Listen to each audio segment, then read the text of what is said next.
Uwi na po kami. Tapos na kami kumain.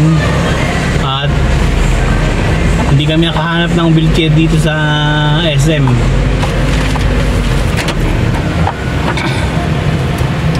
Sa North Harbor, Harbor Point daw meron eh. So pagpasok ni Charles mamaya, doon na siya magtitingin.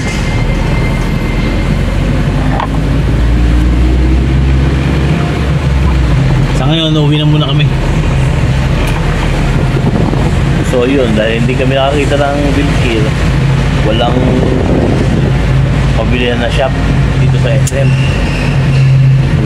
Wala kami nakitang wheelchair. Ang sabi nung napagtanungan namin, meron daw sa may Harbor Point sa loob ng SBMA sa Ayala Mall. Dahil papasok si Charles ng 1 o'clock, alas 12 na, hindi na muna kami magtitingin. Uwi na muna kami ng Casillejos. Tapos pagpasok ni Charles ng papasok niya sa school, katapat lang naman ang school niyang Ayala, siya na lang ang magtitingin kung meron doon. So ngayon palabas na kami ng SM at uwi na kami ng Casillejos.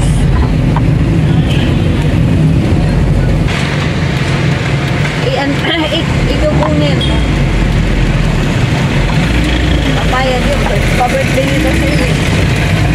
Yun lang. Diba sabi niya, yan ang pa-birthday ko sa'yo. Kahit walang Pasko, yan ang pa-Pasko ko sa'yo.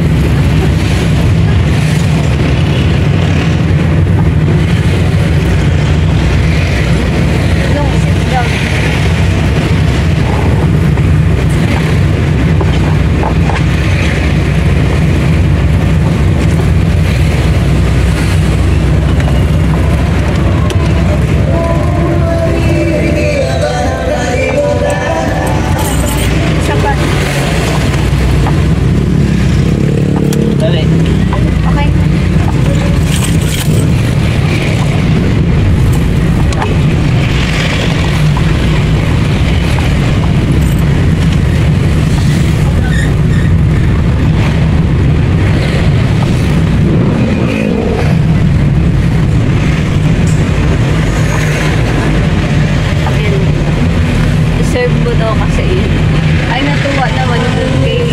Salita na ang tingin ko. Sabi ko, deserve niya na. Ay, kumbaga deserve niya. Tapos sabi niya, kasi siya yung nag-ano sa mga anak mo, sabi. Totoo naman yun. Oo nga, ibig ko sabihin. Buti nga nakakatalid sila ngayon yun eh. Yun nga. Kaya nga sabi ko, deserve mo pala. Ay ka, tingnan mo nga si Mylene nung nakapasa siya sa nursing niya. Nag-ano ka agad sa akin, nag-message ka agad sa akin kay Christina, nagpasalamat. Ano sabi ni Mylene, kundi dahil sa inyo mag-asawa, wala ako dito ngayon, sabi ni Mylene.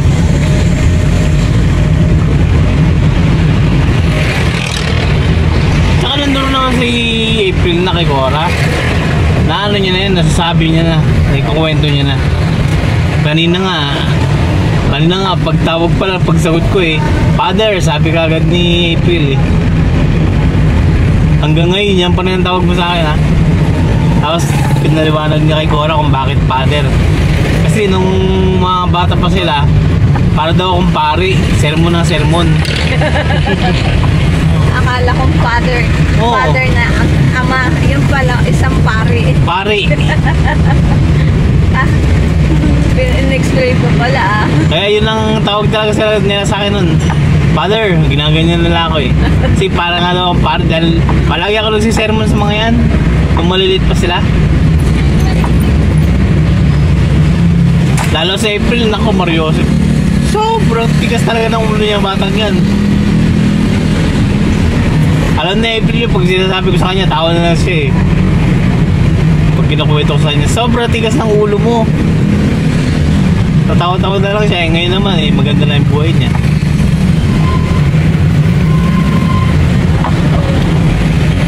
Alam mga kasi si April dati, wala nang naniniwala dyan.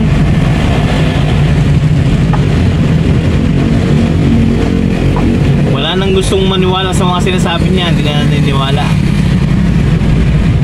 Ako na lang naniniwala sa kanya. Nangihinayang ako sa kanya kasi alam kong magaling eh. Alam kong matalino, nangihinayang ako eh. Kesa naman mapariwara lang siya. Tapos na nga ako sa April na, sige magbabago na ako kuya. Hindi pa rin nagbago, gumawa na naman ng kalokohan. Pambira.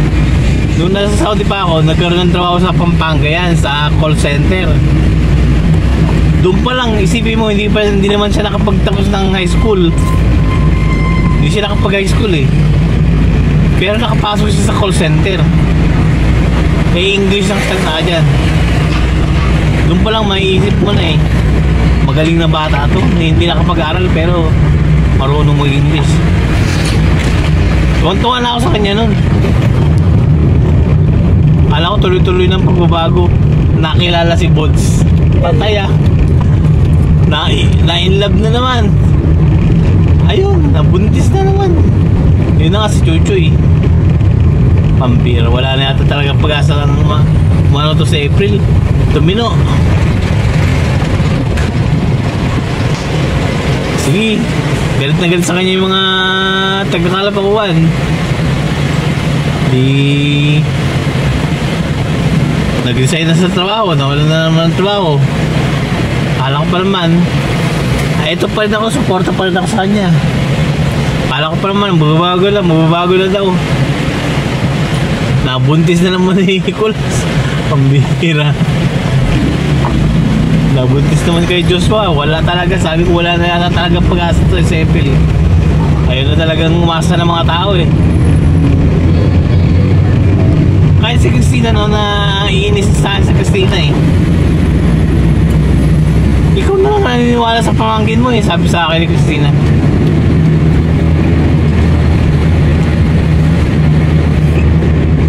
Eh wala eh. Dito ka na ka. Makakapagpila dyan. Ha? Ayoko nang pupunta dyan. Ano? Ay, mabagal. Bagal lang ano.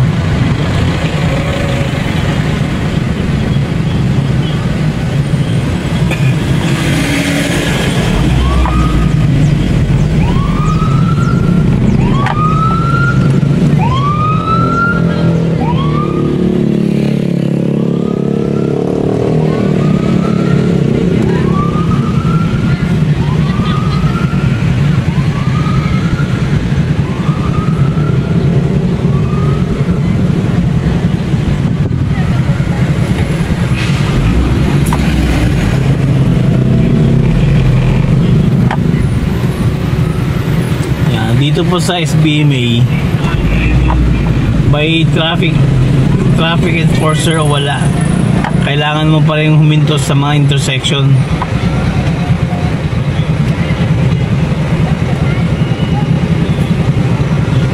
First stop, first stop, first to go. Ganun ang sistema.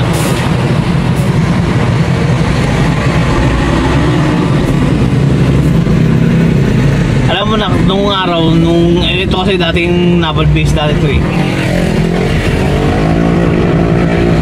Yung sistema na ganyan, yung hinto ko sa intersection, policy talaga ng mga Amerikano yan. Lalo sa mga intersection na yung mga stoplight hindi gumagana. May sasakyan na wala na dumaraan, kailangan mag full stop sa intersection. Daadap lang ng Pilipino yan nung wala na yung mga nung 1991 sinarado na itong base. Tapos ano na to, tinurnover na ng Philippine government. Inadapt yung ganong policy. Hanggang ngayon nadala. Kaya kita mo ang rito ang disiplina ng mga driver, mga motorista. Sumusunod. Pero kung sa labas yan, tignan mo, unahan pa din sa labas eh. Walang sumusunod na sa mga traffic eh.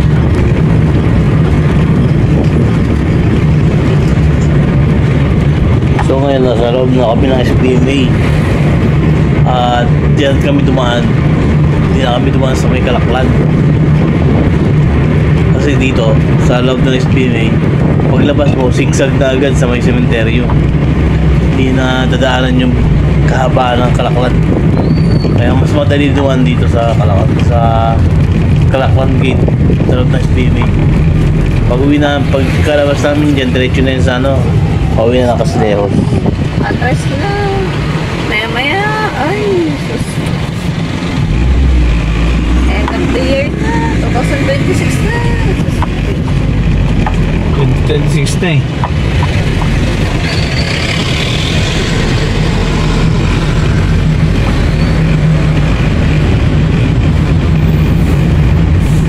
Kailan lang. Third year na si Jazz. Bilis lang pala. Maya-maya. Graduating na siya. Yayaman na si Jazz. Ano ba? Baka naman. Ganun talaga ang goal. Ganun talaga ang mission eh. Kaya nga, ang bilis niya. Kailangan magpayaman. Kailan lang? Grade 12 lang? Grade 10? Huwag nang tong-tong na pa lang sa public. Ngayon, galing na. Third year na siya. God bless.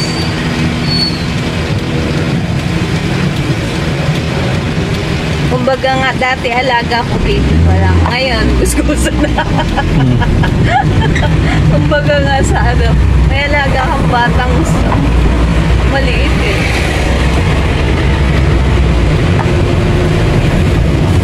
Kung sakali na ba, ikaw ang unang-unang magiging engineer sa pamilya ni tatay. Isahan ka namin sa side ni tatay ko ah. Kasi ako dapat eh, dahil ako yung panganay na lalaki eh. Wala nangyari, walang ano eh, suporta eh. Hindi natupad. Kaya ngayon, ikaw ang tutupad nun. Ayan, ilang year na lang, graduate na siya. Bilis pa naman ang panahon. Ay. Kapetiks lang siya. Kaya may graduate na siya. Dalawang pamilya yung magmamalaki sa'yo. Yung pamilya namin, tsaka pamilya ng mami mo. Sa pamilya naman ng mami mo, dalawa na magiging engineer ninyo. Si Orland, tsaka si ikaw, tapos si Shobe kung matapos na. Ano ba si Shobe? Shobe. Oo. Si Shobe, civil yun eh.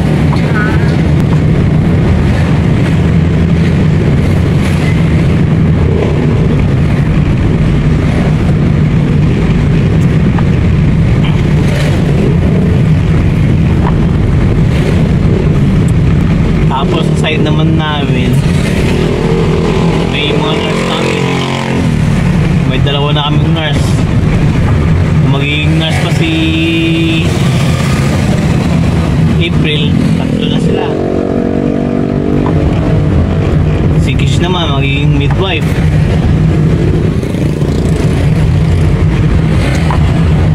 Tapos si Cyrus, marine engineer.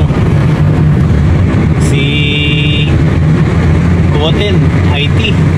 Tsaka si Stefan din, IT Kumusta naman si Goteng? Ayun, Ano na siya? graduate din eh. Nag-graduate na siya. Di ano niya? Ayun, tatay na. Ninong na ba? Tatay na nga eh. Oo nga, nandun na nga ako tatay. Paano yung course niya? Ay, hindi ko lang alam. Wala pa yata trabaho eh. Yun, di na. Madali na yun. Ang importante nakatapos na. At least, may siya, may obligasyon na agad-agad siya na hindi na siya magpapakasawa sa pagkabinata niya dahil may pamilya na siya. May obligasyon na siya. Hindi niya may enjoy nung kabataan niya. Pag nakagraduate ka na, Chancellor, bigyan mo kaagad ako ng apo ah. Bigyan mo agad ako ng apong lalaki. O bibilisan mo para may alagaan akong bata. Lalaki ang gusto kong apo.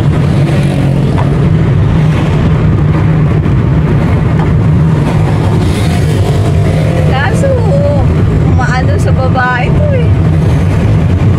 Kumbaga nga sa babae, kung babae lang to, ay napaka-akti sa lalaki. Mapili. Okay lang yan. Kaya nga, eh kung babae lang to, ay sus. Ang daming hindi pumasa sa kanya.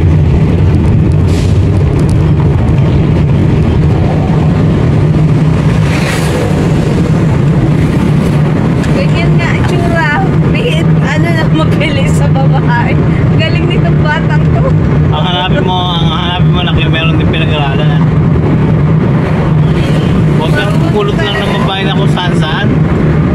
Baka mamaya meron kang makilala sa internet lang, yung mga nakakalaro-laro nyo sa mga online games.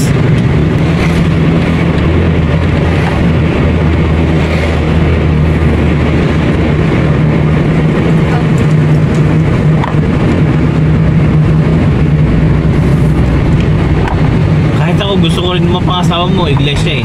Alam mo kung bakit? Nakita mo naman yung mga iglesia sa kapilya. Masyadong mga mainihin.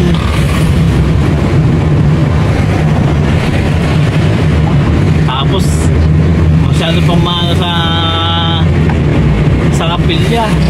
Palaging nasa kapilya. Pang aktibo. Maganda yung ganun.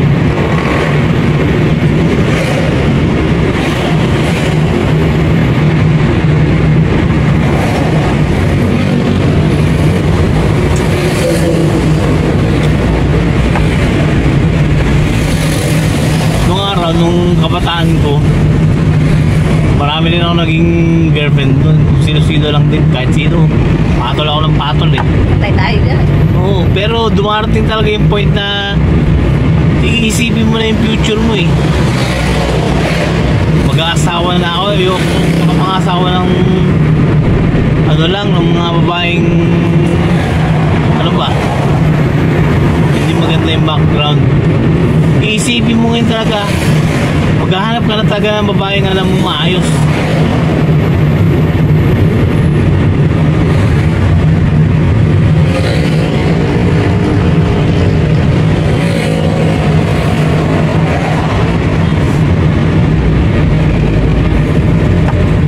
Ang hirap kasi yung mag-aasawa ka tapos yung mga babaeng mga pangasawa mo hindi pala ano, baka mamaya mapangasawa mo pa yung mga materyosa na babae. Mahilig sa mga materyal na bagay. Pag hindi mo kayang ibigay yung pangayan gusto niya, tuwanan ka. Mahirap yung gano'n. Baka mamaya ma-abroad ka, aiwan yung asawa mo sa Pilipinas, iwanan ka, pagpalit ka.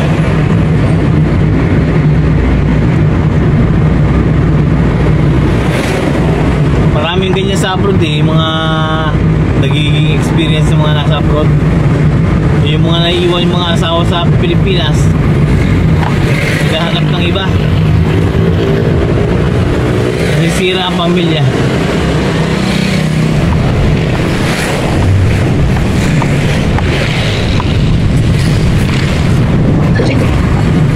Ay Sheila, magpapahit ko pala tayo tubig mamaya. Yes. So, dito na kami sa Pareto. Parting Pareto na po. Maya nasa Celeste na rin. Dito na natin ng bayahe. Medyo natahimik na kami pa rin. Naumusan na kami ng sasabihin ng Sheila. Naumusan na ng kwento. Kaya na nahimik na.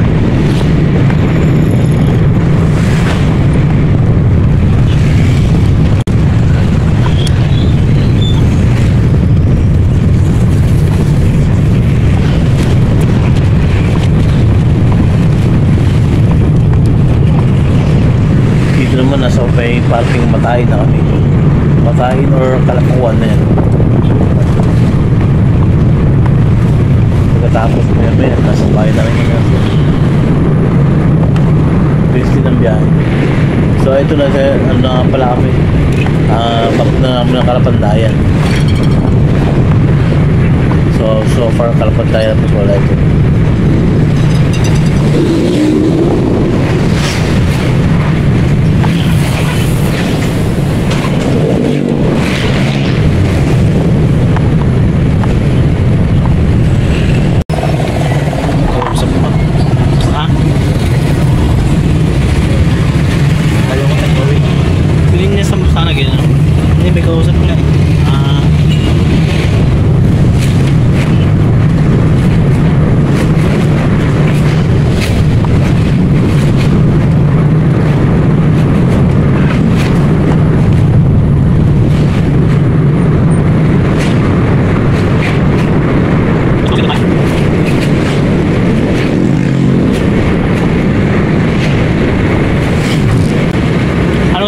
Subject ngayon?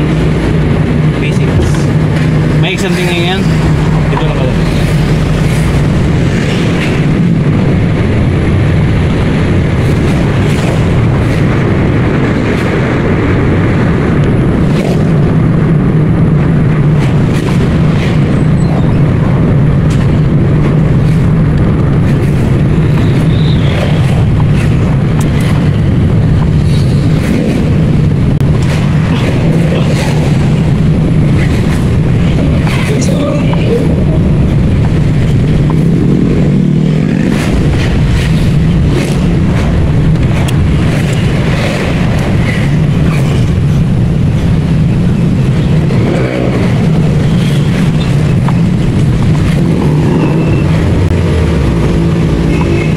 Pala ng mga estudyante oh.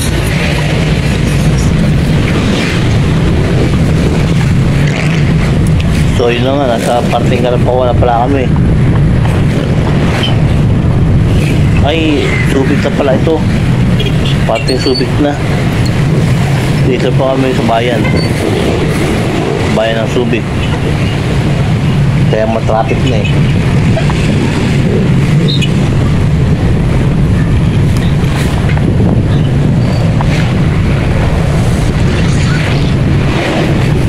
Malapit na rin po kami sa Castillejos. So ito naman pa ay parting Ilwas. Pagkatapos parting Manggahan.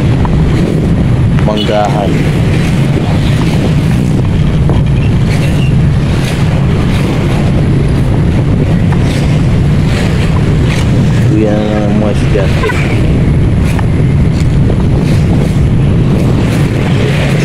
Gusto na.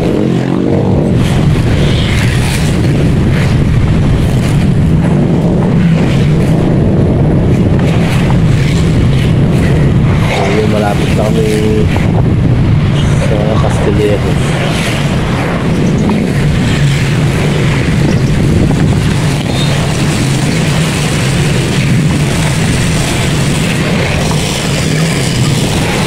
Manggahan na pala ngayon.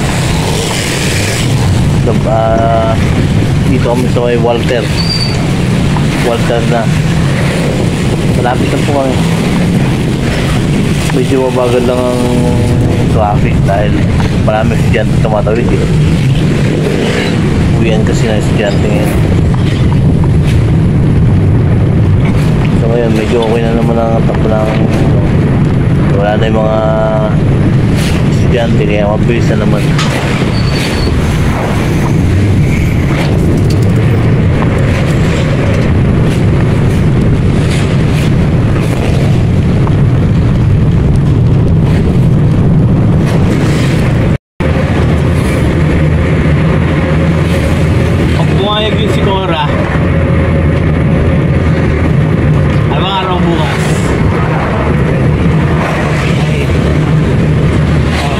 Friday.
yun, malapit na kami.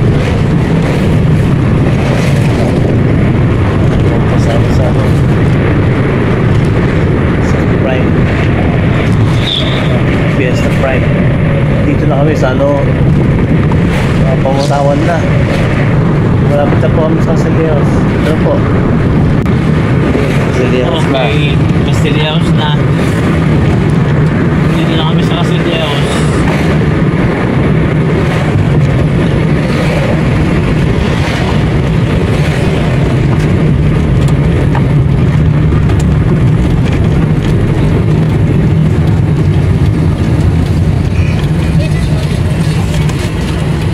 Papahanap pa pala si Cora ng ano, transient house.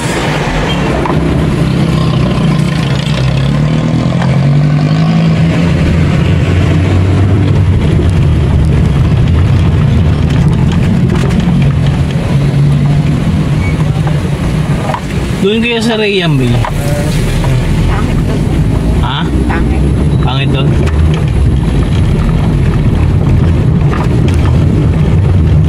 Bakit kaya yung hindi yung punta namin dati? Doon na lang. Siguro, ano. Saan doon? Yung sa ano, yung may swimming pool. Di ba nung namatay si Joshua? Ah, oo nga. Di ba sabi niya? Oo, doon na lang. Isang malaking bahay. Pwede yun. Transient house. Di ba sabi niya? Kaya lang mahal kasi doon eh. Ay pala, baka naman makaya. Oo, hindi mo 25,000 isang gabi.